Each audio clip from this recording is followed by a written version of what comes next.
तपाईँ अथवा तपाईँका आफन्त यदि कुनै नराम्रो कुलतमा फस्नु भएको छ, कुनै लतमा लाग्नु भएको छ जसलाई चाहिँ तपाईँ छुटाउन चाहनुहुन्छ भने तपाईँले शुक्र ग्रहको स्वस्ति शान्ति उपाय गर्नुपर्ने हुन्छ। त्यसै गरी तपाईँले सांसारिक भौतिक सुखमा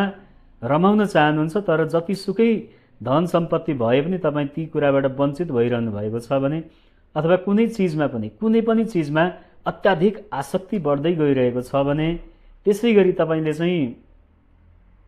सन्तानमा समस्या भइरहेको छ, सन्तान प्राप्तिमा समस्या बाधा भइरहेको छ भने अथवा श्रीमान श्रीमतीका बीचमा पनि विभिन्न प्रकारका समस्याहरू आइरहेका छन् भने तपाईको शुक्र ग्रह अशुभ हुन सक्छ, अशुभ प्रभावमा हुन सक्छ, जसका लागि तपाईँले शुक्र ग्रहको उपाय स्वस्ति शान्ति गर्नुपर्ने हुन्छ।